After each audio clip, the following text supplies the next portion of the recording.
Hello adventurers and welcome now to Shout Out Wednesday. Post a comment or ask a question at soulgarden.tv in the Sagittarius viewing room.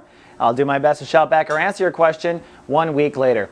Well, looks like overcast with a chance of some love issues today for the Sagittarians. Lots going on. On the one hand, the moon is still in Libra, so your emotional focus is still public opinion, your circle of friends, your social status, your reputation in society. So you're emotionally sensitive when it comes to your place in society. The reason why I think this may lead to love issues or relationship issues is because that moon in Libra is trining, in other words, talking to the sun in Gemini, and that sun in Gemini is ruled today by Uranus. Now, if you don't know, Uranus is the breakdown, breakthrough energy of the zodiac. I call it the big bad wolf of the solar system. It huffs and it puffs, so anything built out of straw will likely get blown down. But the good news is it's always followed by a breakthrough. So once you have your house blown down, you look around, you see your little piggy brother built his out of brick.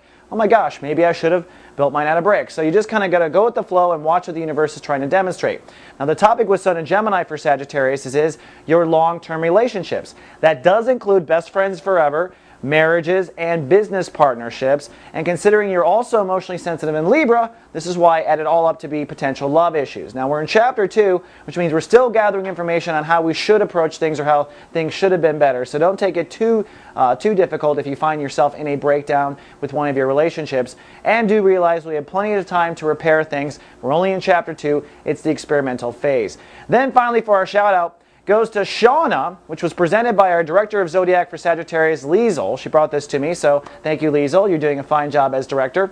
She was saying that the Mercury retrograde caused all kinds of havoc in her home. She had her horse actually get hurt. Her cat got eaten by wolves. Wow, that's really bad. And their people at work were flipping out. And she wanted to know, is that Mercury retrograde that's causing that? I don't think so much. Let's remind each other that every animal on the planet has its own awareness. So it's your horse's karma. That's why the horse got hurt. Unfortunately, it is your cat's karma. They got eaten by the wolf. And when it comes to the person at work flipping out, it was their karma.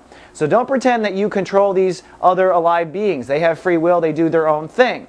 But, Shauna, this is what's important to note. Mercury retrograde for Sagittarius was in the house of daily reality, the moment-to-moment reality. So perhaps all these events were triggering you to react differently to events that happen in the moment. So maybe for you it's more about how you react in the moment, how you handle it, especially how you handle it intellectually, aka Mercury, and it's not so much about these other animals' karma. They are tied to you, but they've got their own free will and their own things to learn too. All right, that's all we have for Shout Out Wednesday. See you folks tomorrow with more. Live, love, be.